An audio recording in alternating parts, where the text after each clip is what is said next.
Good morning, good afternoon, good evening, everyone. It is Monday, April 15th. Welcome to your weekly project call. As is customary, we're going to start out with Friends of Mozilla. The first Friends shout out goes to Mozilla tech speakers that attended last week's JS Heroes in Cluj-Napoca, Romania. Those included H.J. Chen, Charlie Gerard, Milika Mihajlija, Anjana Vakil, Daisy Smith, Aisha Blake, Flocky, and Iona Chiorian. There's a nice photograph you can see of our tech speakers at JS Heroes, and you can find a link to a tweet about the event in the wiki.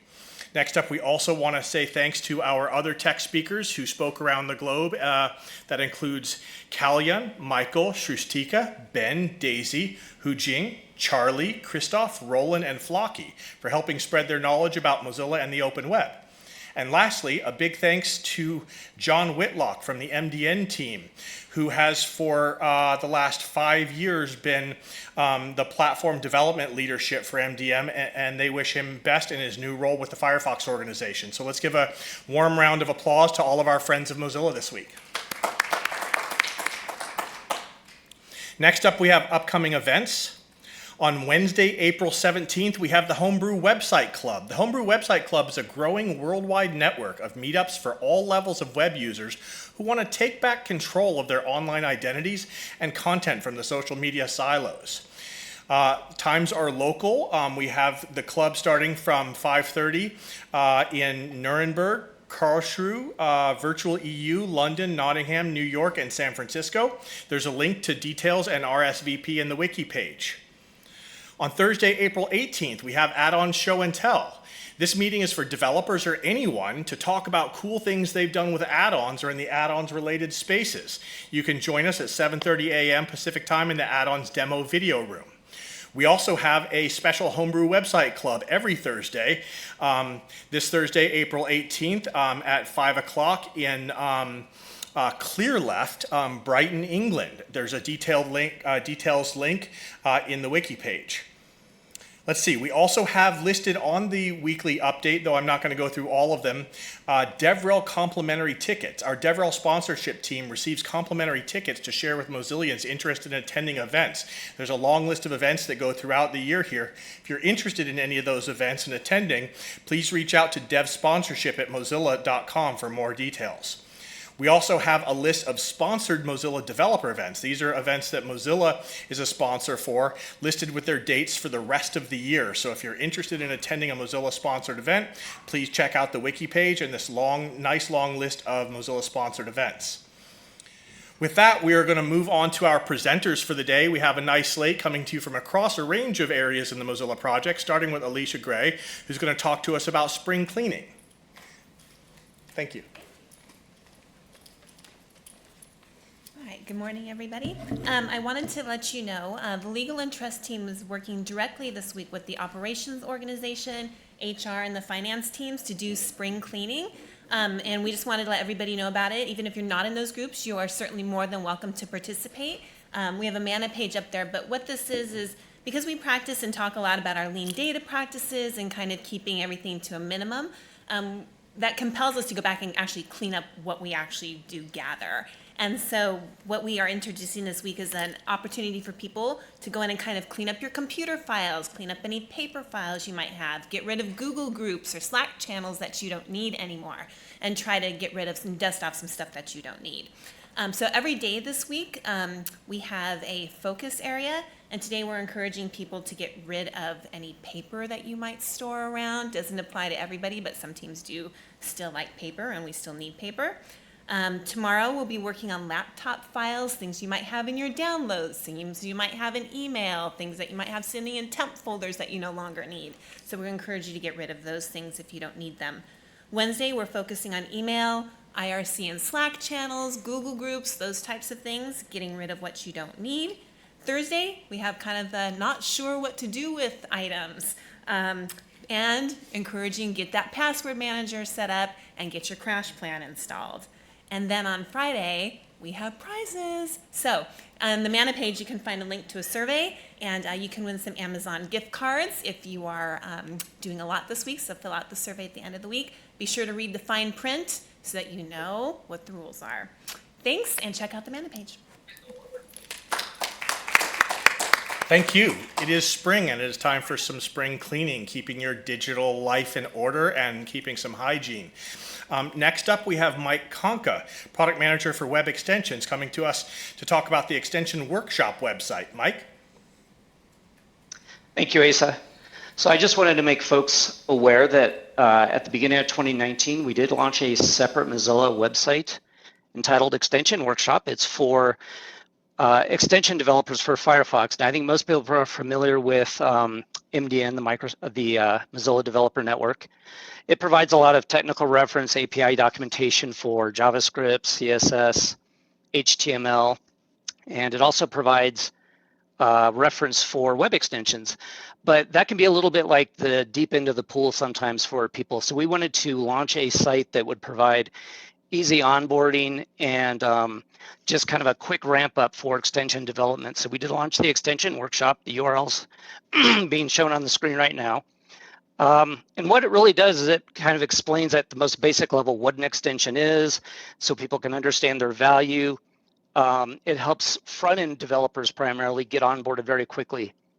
Web developers are very familiar with HTML, CSS, and those are really the only skills you need to do extension development. So they may not be aware they already have the skills to do this.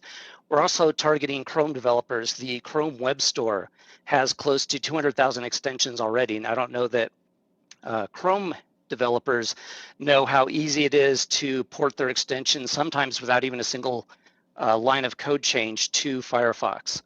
So we're making this aware. We haven't done a splashy launch or anything, but I did want to put it out there for people. It is live today. And in 2019, we'll be adding to the Extension Workshop site all of the technical content that's on MDN, the API reference, parameters, return values, all that stuff is going to stay on MDN, along with all the tutorials.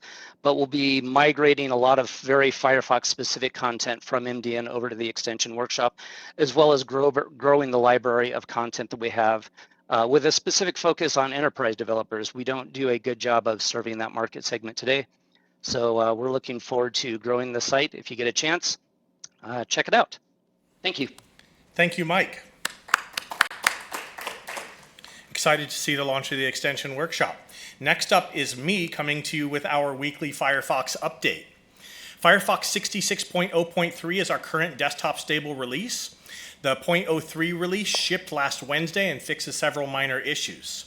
67 is in the beta channel, and it ships to our stable release on May 14th. Beta 11 and 12 go out this week, tomorrow and Friday. We're past the halfway point. We have 16 betas scheduled, so we're getting into the meat of the second half of our development cycle. If you've got major changes intended to land, you should be looking to land those soon. I think we're past our PI request opportunities, but if you have testing that needs to be done on Nightly or beta, you want to be sure to get that in. Over the last week, the Nightly channel has seen about 535 bugs resolved as fixed, including these notable changes. Some Linux machines now get web render. This is really exciting news. This includes Linux machines using Intel graphics with Mesa drivers of at least version 18.2.8.0 and excluding 4K displays. So web render spreading across the platform slowly but surely. A significant portion of Nightly users are seeing the new Quantum Bar. You may not have noticed, which is a good thing. Quantum Bar is a rewrite of our address bar, sometimes called the Awesome Bar. And the goals of this rewrite are to make it easier to develop new features in the future.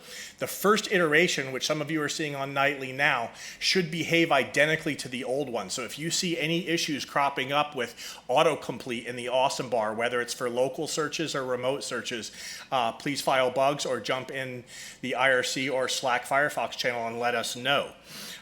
This is a rewrite from an old Zool widget that was shared across our code base and used in different autocompletes that really slowed down development and improvements to the Awesome Bar because of how entangled it was with the rest of our product.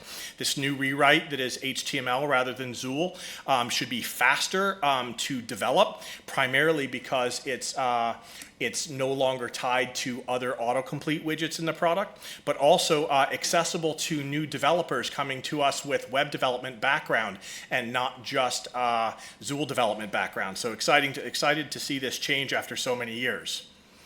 DevTools got a button to toggle print styles. So if you've been trying to debug what your print output looks like, this makes it much easier in the DevTools. The DevTools console also got a new feature that allows it to be filtered by regular expressions. So any text that you enclose between forward slashes in the developer console will filter or search based on a regular expression search rather than a string search. And finally, accessibility of the panel multi-view has been improved. Panel multi-view is used for the site identification panel that pops up when you click the little I in the address bar. It's also used elsewhere in the product, and now it's more accessible. Elements that are initially disabled but get enabled later on are navigable. And also the toolbar overflow menu, which shares a bunch of code with this, will now be properly navigable even if you've added the search box to it. That search box won't capture your keyboard and lose your keyboard navigation. That's it for this week's Firefox update. Next up, we have Andrew Krug coming to us with the IT Minute.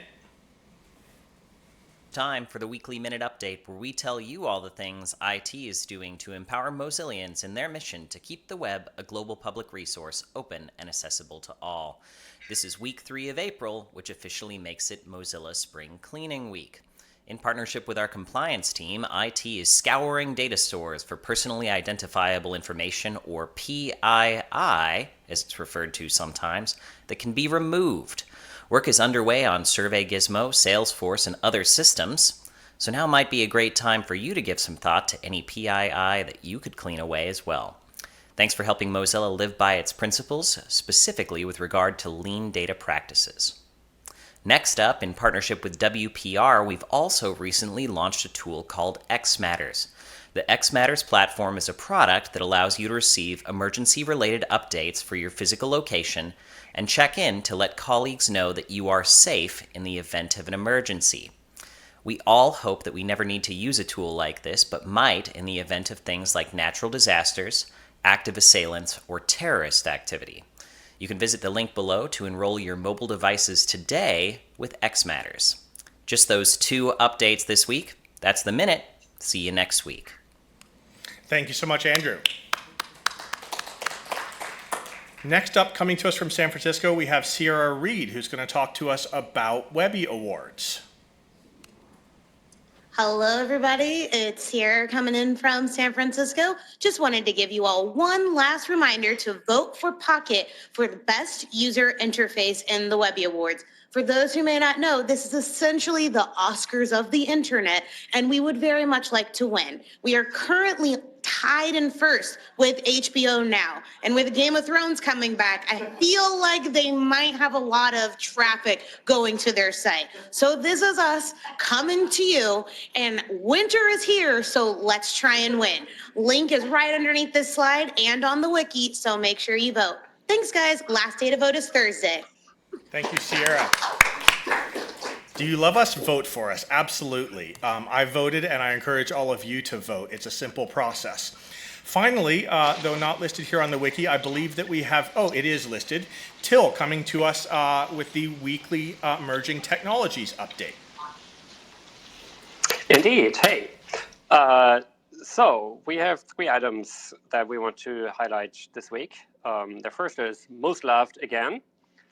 And it's about the Stack Overflow survey that is put out every year and answered by, this year, nearly 90,000 respondents. And they answer questions about everything from their favorite technologies to their job preferences.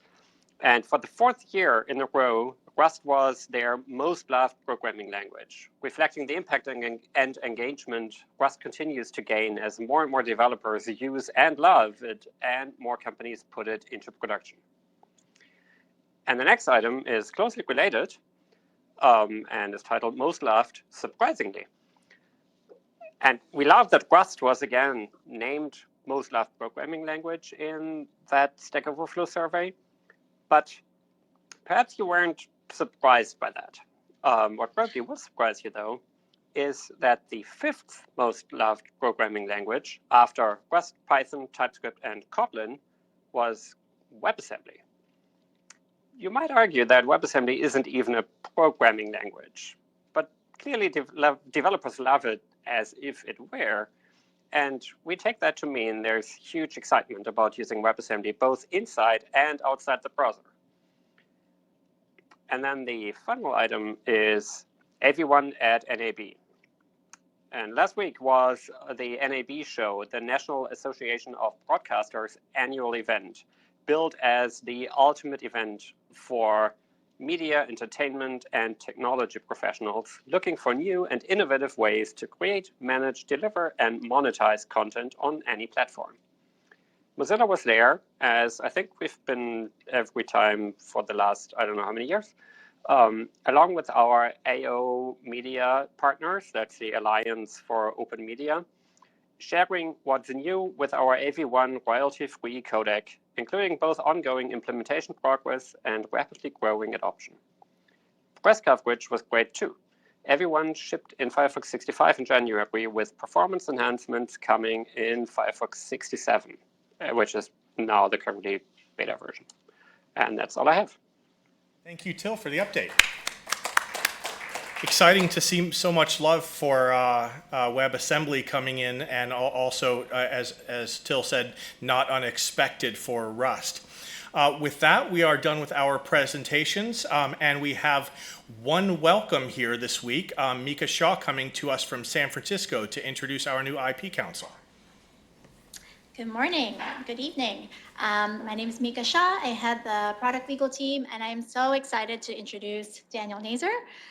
Daniel will be working on open source licensing, patents, trademarks, how to do amazing things for communities and the web in general, not just Mozilla.